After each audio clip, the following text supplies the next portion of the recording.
peu, voilà, par exemple, et puis éventuellement le mettre encore en rotation par rapport à Y légèrement, pour qu'il soit dans l'axe du cylindre que j'utilise comme référence, éventuellement. Voilà, bon, on voit que je suis pas. La taille des cards n'est pas exactement par rapport à la taille d'image. Donc il faudra ici inscrire une nouvelle image, mais on voit qu'on peut commencer comme ça à dessiner donc avec une succession d'images donc un ensemble d'éléments de décor. Éventuellement, on pourra avoir avec une couche alpha, donc une découpe alpha, des éléments un peu plus des morceaux de rocher, par exemple, qui seront plus proches, qui sont sur des cartes plus proches pour donner de la profondeur, avec un rocher ici devant ou un élément, un bâtiment, un élément ici qui pourrait être aussi, donc on le verra dans d'autres tutoriels où on fait donc un compositing en 3D comme ça, un matte painting en 3D avec différentes cartes, on vient faire différents plans que l'on va pouvoir mettre en place ici dans la profondeur. Donc là on fait un premier décor dans ce sens-là et on va relier donc ici l'ensemble.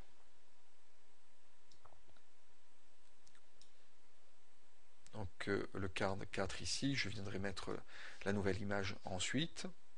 Donc à partir de là, on a positionné donc l'ensemble des images par rapport à ce cylindre qui nous a servi donc de référence. Alors on peut ensuite le faire disparaître entre guillemets visuellement, voilà. On n'en a plus besoin, on peut le garder ici, éventuellement le mettre un dépôt disable, le débrancher, se le mettre de côté ici pour éventuellement le réutiliser. Ok. Et puis donc on va venir maintenant venir rassembler donc les cards.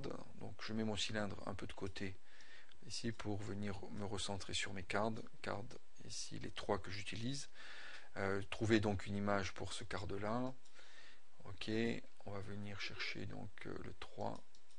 Voilà. Hops.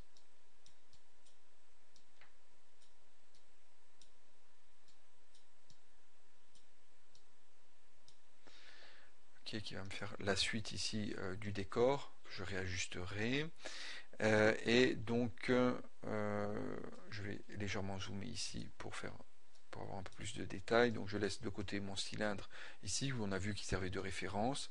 Je vais venir descendre ici pour gagner un peu de place, ma scène. Le viewer 2, la caméra, donc j'ai tout bien positionné ici de manière un peu plus claire. Mon cylindre de référence que je laisse, je mets de côté ici en bas. Donc maintenant les 3 cards, je vais pouvoir donc les déplacer manuellement, je dirais un par un, ou je vais pouvoir trouver une méthode. Donc il y en a plusieurs possibilités, notamment la méthode dite de l'axis. Utiliser donc un node de type axis qui est comme un locator dans Maya, qui va me permettre donc de pouvoir rassembler, donc de parenter entre guillemets, des déplacements de rotation ou de translation, de transform en termes général, hein, ou de scale ici.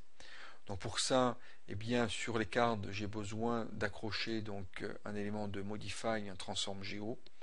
Ok, ici, que je viens connecter. Le transform geo se connecte, lui, directement, s'interpose donc entre le card et la scène.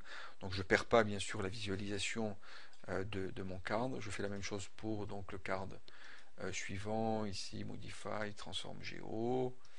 Et le dernier, transform geo.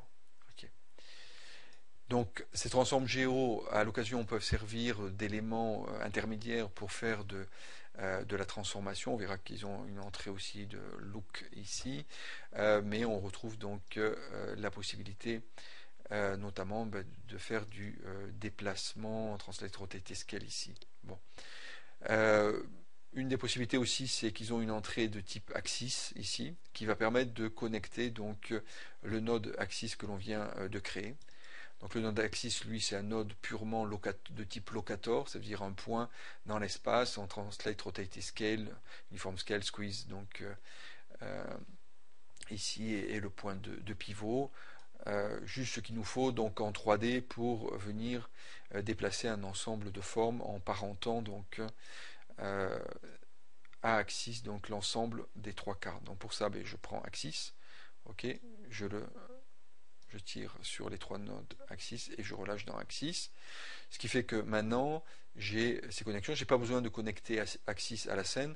C'est comme le cylindre de référence. Il n'a pas besoin d'être visualisé. De toute façon, Axis est qu'un point de pivot qui ne sera pas rendu dans la scène ici. Et donc, je vais pouvoir,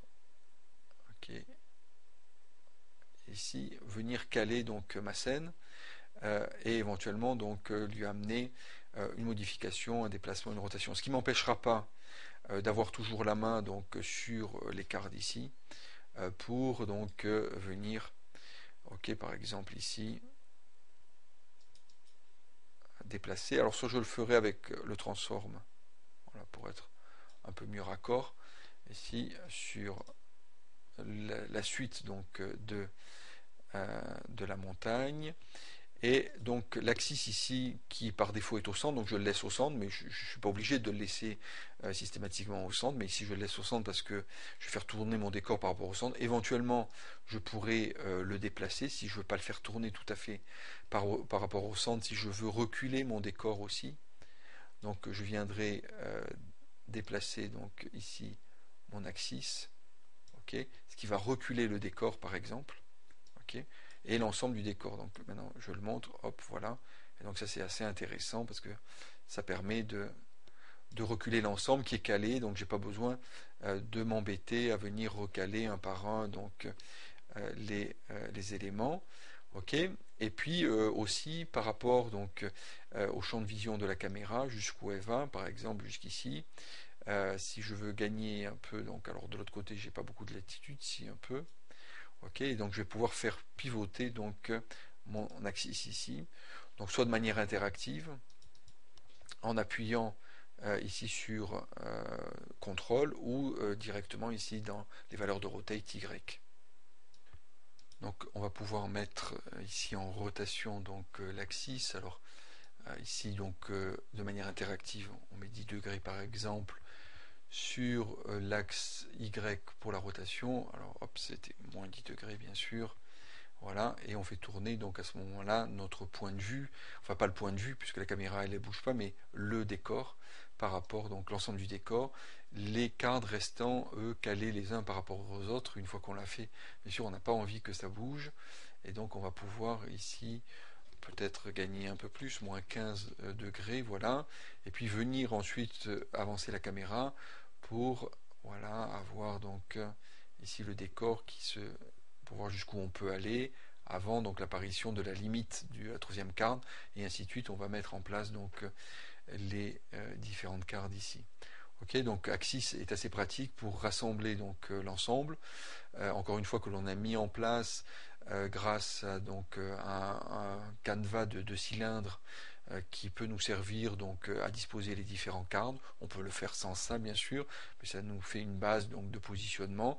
Ensuite les cartes étant reliées donc les uns aux autres raccords, je rassemble tout le monde sous la forme d'un axis ici qui me sert à piloter donc le décor pour le tourner, pour le déplacer, que ça soit donc en hauteur ou éventuellement même le scaler, le changer donc uniform scale ici donc de l'axis. Je vais pouvoir donc agrandir à ce moment-là ou réduire donc si je veux un peu plus voir donc du décor ici de l'arrière. Bien sûr, je vais perdre un peu donc de la largeur de mon décor ici et hop. Donc là je vais jusqu'à 66, la limite de mon décor. Alors qu'avec une valeur, donc un scale qu'on avait au départ à 1, eh bien je vais aller jusqu'à donc un peu plus, voilà, hop, jusqu'à 77. Voilà, et donc bien sûr la distance aussi est importante parce que voilà, on peut ramener donc le décor, l'écarter, le reculer. Donc à ce moment-là, bien sûr, dans certaines zones, il apparaîtra plus tôt. C'est comme un peu un scale.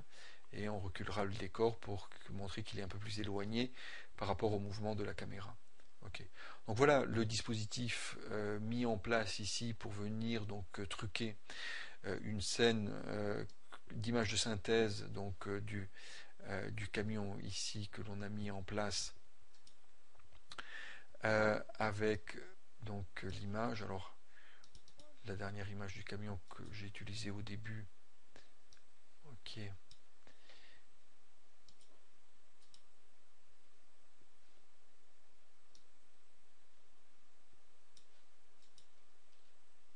Voilà. Oups.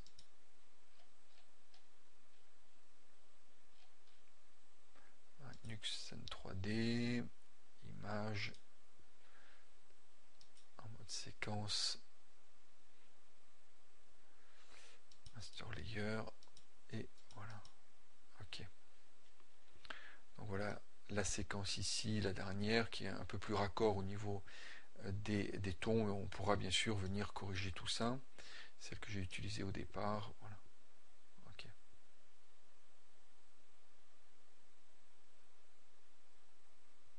Donc après, eh bien, une fois qu'on a calé ça, eh bien, on peut revenir soit sur les images pour les retravailler sous Photoshop pour être raccord avec notre décor de synthèse et venir faire un travail un peu de raccord, de matte painting ici pour que le sable plus clair s'intègre avec le sable plus sombre ou inversement, ou travailler à éclaircir. Donc ici, bien sûr, euh, à éclaircir ici notre plan éventuellement pour accorder un peu plus, pour être un peu plus proche donc du sable des images. Donc il y a un petit travail ici de conception d'images, de réalisation d'images donc sous Photoshop éventuellement. On verra qu'on peut donc rajouter de la poussière sur le camion, donc sur, comme je l'ai dit, rajouter la scène, rajouter donc une colorimétrie générale pour venir unifier l'ensemble.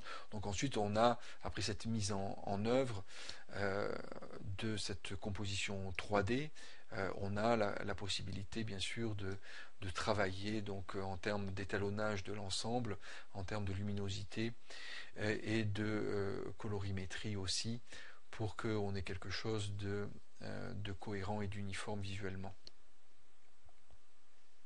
Donc voilà la mise en place donc, du dispositif 2D 3D qui nous permet ici donc encore une fois d'intégrer donc à partir d'une scène 3D tournée totalement en 3D, donc récupérer le mouvement de cette caméra 3D pour la mener dans Nuke et à partir donc d'un décor d'arrière-plan de photographie recréer donc une scène qui donne l'impression de se dérouler dans ce décor naturel que l'on voit ici, qui peut être un décor connu. Donc à la place ici de montagne, on peut avoir donc une ville que l'on reconnaîtra, New York ou une autre ville typique, ce qui nous évitera donc dans une séquence qui doit être tournée pour un film, d'aller tourner cette séquence en réel, donc dans un lieu où on n'a pas la possibilité de le faire. Ce que l'on voit aussi, c'est que la caméra survole un peu, donc la séquence vient au-dessus du camion ici qui avance.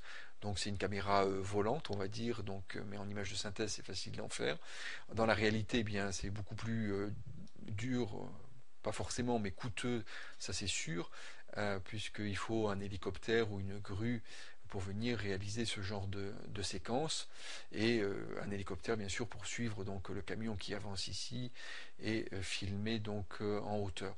Donc pour éviter le coût d'une scène pour juste filmer un camion roulant dans le désert par exemple ici, eh bien on peut reconstituer cette scène dans Nuke à partir d'éléments réels qui ancreront donc la séquence dans du réel avec des éléments donc virtuels que l'on aura réalisés dans Maya.